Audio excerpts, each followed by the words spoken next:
আসসালামু আলাইকুম। আমি আরেকটি কাজ নিয়ে আসলাম। এই আসলে এটা হলো স্যামসাং F51। এই মোবাইলের সমস্যা হলো অডিও যে স্পিকার আছে, এই স্পিকারটা আসলে ঘের করতেছে, আওয়াজটা ক্লিয়ার আসতেছে না, অর্থাৎ সাউন্ড ক্লিয়ার না, সাউন্ড ইফেক্ট। এমনি আমরা কল করলে যে সাউন্ডটা সেটা অবশ্যই ঠিক আছে। এটা হলো আমাদের ইউটিউবে আমরা যে গান শুনি বা অডিও গান শুনি, অডিও স্পিকার, সেই স্পিকারটির সাউন্ডটা ক্লিয়ার না। এই স্পিকার সাউন্ডটা কী কারণে ক্লিয়ার না এটা আমরা বলবো, বলে আসলে এই ভিতরটা দেখবো যে আসলে সমস্যাটা কী বা প্রবলেমটা কী। স্পিকার প্রবলেম নাকি বোর্ডের প্রবলেম, নাকি কী ধরনের প্রবলেম সেটা আমরা আসলে দেখবো। তো মোবাইলটা প্রথমে আমরা খুলে নিই। এটা খোলার জন্য আমরা আসলে এই মোবাইলটা খুলতে হলে চারপাশ দিয়ে সুন্দর করে হটগান দিয়ে হিট দিয়ে নিতে হয়। আমি হটগান রেডি করছি, আমি একটু হিট দিয়ে নিব। দেখেন চারপাশ দিয়ে আমি একটু হিট দিয়ে নেব। হিট দিয়ে তারপর আমি এটা খুলবো। হিট না দিলে আসলে এ ধরনের মোবাইল যে ব্যাকসেলগুলো থাকে, এই ব্যাকসেলগুলো ভেঙে যাওয়ার চান্স থাকে। এই ব্যাকসেলগুলো যদি ভেঙে যায় তাহলে কাস্টমার কিন্তু অসন্তুষ্ট থাকবে বা অনেক সময় জরিমানার সম্মুখীন হইতে হয়। সেই কারণে আমরা হিটগান দিয়ে এটা হটগান দিয়ে হিট দিলে গামটা নরম হয়ে যাবে, তখন আমরা খুললে ব্যাকসেলটা ভাঙার কোনো চান্স থাকে না। তো আমি হিট করে নিলাম, হটগান দিয়ে হিট দিয়ে এখন আমি এটা খোলার চেষ্টা করব। দেখেন গরম হয়ে গেছে অনেক। এটা পরিমাণ মতো হিট দিতে হবে, অতিরিক্ত হিট দিলে আবার ব্যাকসেলটি আপনার ক্ষতি হতে পারে বা ডিসকালারিং হয়ে যেতে পারে। তো আমি হিট দেওয়ার পরে দেখুন গামটা হালকা নরম হয়ে গেছে। এখন এটা খুলতে আমার অনেকটা সুবিধা হবে।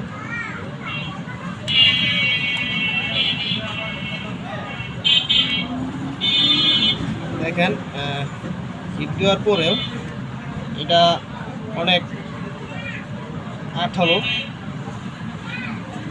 টাইট আছে। এটা আমরা খুলবো, খুব সাবধানে খুলতে হবে। আসলে এই সাইডটা, উপরের সাইডটা, নিচে নেটওয়ার্কিং সিস্টেম থাকে, নেটওয়ার্কের একটা রেবন থাকে। এটা অবশ্য যদি কেটে যায় তাহলে নেটওয়ার্কের প্রবলেম হতে পারে। সেই কারণে উপরের সাইডটা আমাদের খুব সাবধানে খুলতে হবে।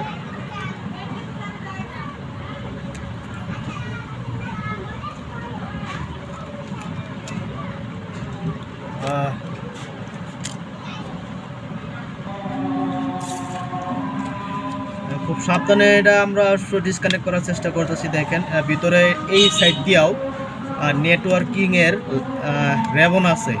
এই নেটওয়ার্কিংয়ের রেবন যদি ছিঁড়ে যায় কোনোভাবে তাহলে কিন্তু নেটওয়ার্কের প্রবলেম হতে পারে।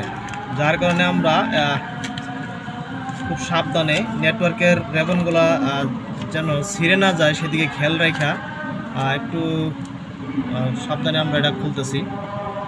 দেখেন এই যে নেটওয়ার্কিংয়ের যে রেবন, আসলে এই রেবনটা অনেক সময় ছিঁড়ে যায় ভুলের কারণে।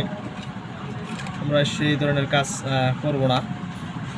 কাস্টমারের যে কাজের জন্য দিল সেই কাজটা আমরা সুন্দরভাবে করব এবং অন্য কোনো সমস্যা যাতে না হয় সেদিকে খেয়াল রেখে আমরা কাজ করব। এবং যদি সমাধান নাও করতে পারি তারপরে যেন কাস্টমারের অন্য কোনো ধরনের প্রবলেম না হয়, কাস্টমার যাতে বলতে না পারে যে আমরা একটা কাজ হলো না, অন্য একটা প্রবলেমে পড়লাম। এই ধরনের কথা যেন কাস্টমার না বলতে পারে সেই দিকে খেয়াল রেখে আমরা কাজ করি। এই স্পিকারটা আসলে এই জায়গায় আছে, স্পিকারটা এই জায়গায় আছে। আসলে এই স্পিকারটা আমাদেরকে দেখতে হবে। দেখতে হলে পুরো মোবাইলের নাটগুলো প্রথমে খুলে নেই আমরা।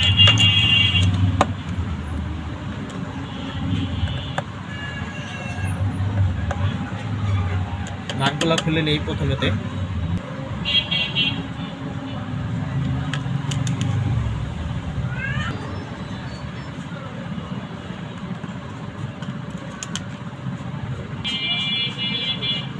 নাট খোলা হয়ে গেছে। তো আমরা মোবাইলটা এখন ডিসকানেক্ট করি। সিমের বেসটা আসলে খোলা হয় নাই, সিমের বেসটা খুলে নিলাম। দেখুন খুব সহজে আমরা এটা ব্যাকসেল ডিসকানেক্ট করে ফেললাম। দেখেন এখন কিন্তু যে স্পিকারটা আমাদের সেটা কিন্তু বের হয়েছে। দেখেন স্পিকারটা এই জায়গায়, এখন কিন্তু স্পিকারটা আমরা পাইলাম এই জায়গায় স্পিকার। তো এই স্পিকারটাই হলো প্রবলেম আমাদের।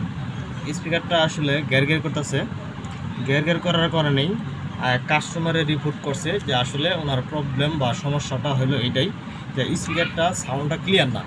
তো এই স্পিকারটা হয়তো আমরা দেখতেছি এই স্পিকারটা এরকম লুজ বা এরকম ফ্রি থাকার কথা না।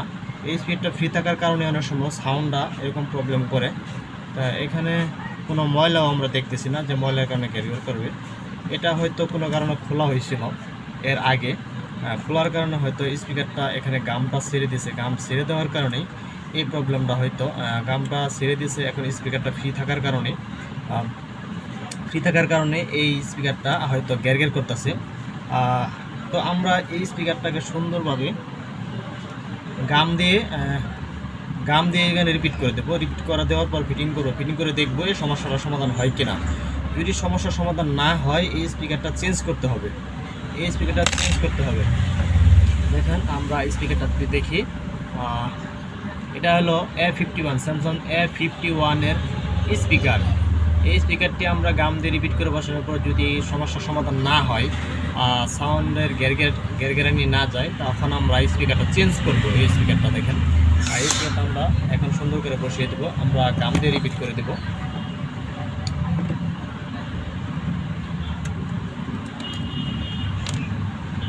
গাম অবশ্যই ভালো মানের গাম থাকতে হবে। ভালো মানের গাম দিয়ে আমরা কাজ করার চেষ্টা করি, অবশ্যই চেষ্টা করব ভালো মানের গাম দিয়ে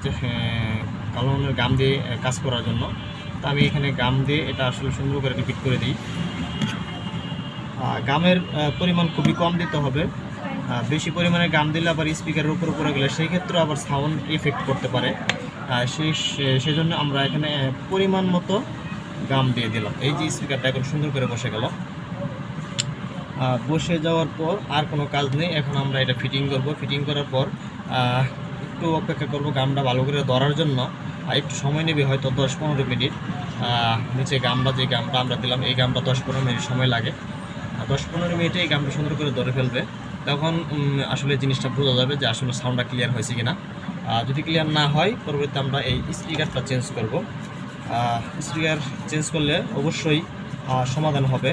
যদি এরপরে সমাধানটা না আসে, তখন আমরা স্পিকারটা চেঞ্জ করব। তো এখানে আর কোনো কাজ নাই। এই মুহূর্তে আমি মোবাইলটা ফিটিং করে ফেলবো। আমাদের এটা হলো ক্যামেরার উপরে যে বেসটা থাকে, বেসটা আমি এখানে বসাই নিলাম। এটা আসলে উপরেই থাকবে, উপরে রেখে আমি এটা ফিটিং করতেছি। দেখেন আপনাদের সামনে, এখানে ভিডিও কোনো স্কিপ নাই, সম্পূর্ণ ভিডিও আমি আপনাদের সামনে দেখেন খোলা থেকে ফিটিং করা পর্যন্ত আপনাদের সামনে করলাম। আমি এখানে কোনো গোপন বা কাটসাট কোনো কিছু নাই, সম্পূর্ণ ভিডিও আমি আপনাদের সামনে করলাম। দেখেন এখন ফিটিং করা হয়ে গেছে।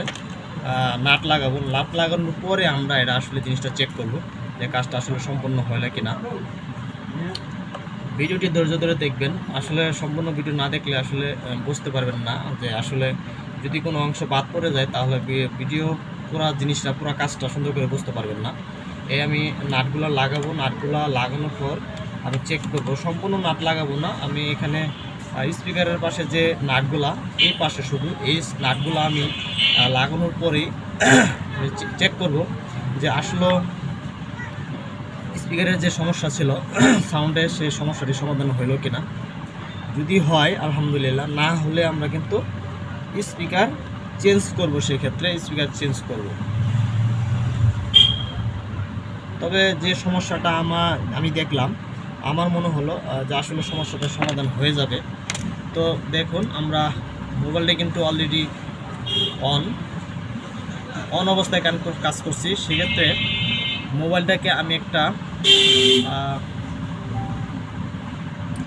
রিস্টার্ট দিয়ে নিব। দেখেন আমি পাওয়ার বাটন চাপ দিয়া মোবাইলটাকে একটা রিস্টার্ট করে নিব, কারণ যেহেতু স্পিকার করা হয়েছে।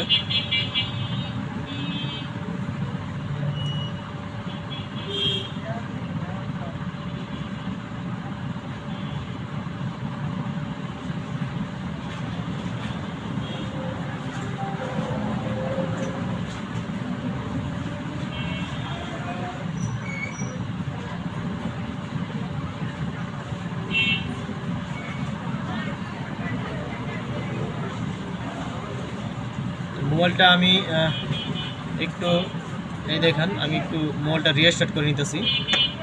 যেহেতু আমরা স্পিকারের কাজ করছি, মোবাইলটা খোলা হয়েছে, সেহেতু একটু আমরা রিস্টার্ট দিয়ে নেবো সেটটা। রিস্টার্ট দেওয়ার পরে দেখবো আমরা যে আসলে ফলাফলটা কী। রিস্টার্ট হয়ে মোবাইলটা চালু হইতেছে, সে পর্যন্ত আমরা অপেক্ষা করব। মোবাইলটা চালু হয়েছে, এখন আমরা ইউটিউবে কিছু একটা সাউন্ড দেখবো যে আসলে স্পিকারটা ওকে হয়েছে কিনা বা সাউন্ডটা ঠিকঠাক আসতেছে কিনা। আমরা নেটটা কানেকশন করব। আলহামদুলিল্লাহ, দেখেন যে জিনিসটা আমি ফাইন করছিলাম যে আসলে স্পিকার লড়ার কারণে সাউন্ডটা ক্লিয়ার আসতেছিল না। এই বিষয়টাই দেখেন, সাউন্ডটা অনেক একদম ক্লিয়ার। লাইন অফ কন্ট্রোল থেকে পালায় ভারতের 4টি শোনা যায় কিনা আমি বুঝতেছি না, অবশ্যই মনে হয় শোনা যাচ্ছে, সাউন্ডটা একদম ক্লিয়ার। তাই অল্প একটু সমস্যার জন্য আসলে কাস্টমারের সমস্যা করে দিল। সেই সমস্যাটা আসলে খোলার পরে বোঝা যায়, না খুললে তো আসলে বোঝা যায় না। সাধারণ অল্প একটু সমস্যার জন্যই পুরো মোবাইলটাকে কিন্তু খুলতে হয়েছে আমাদের। এখন ইনশাল্লাহ সমাধান হয়েছে। তো আলহামদুলিল্লাহ আমাদের কাজটি সম্পন্ন হয়েছে। দেখেন, ইউটিউব থেকে আমি সরাসরি গান প্লে করে শোনাইলাম, দেখলাম, চেক করলাম, আর সাউন্ড একদম ক্লিয়ার। আমি যদি আবারও প্লে করি, দেখেন ইউটিউব থেকে সরাসরি ভিডিও দেখলাম, ভিডিও একদম সাউন্ড একদম ক্লিয়ার। কাজটি আমাদের সম্পন্ন। যারা ভিডিওটি দেখলেন সবাইকে অনেক অনেক ধন্যবাদ।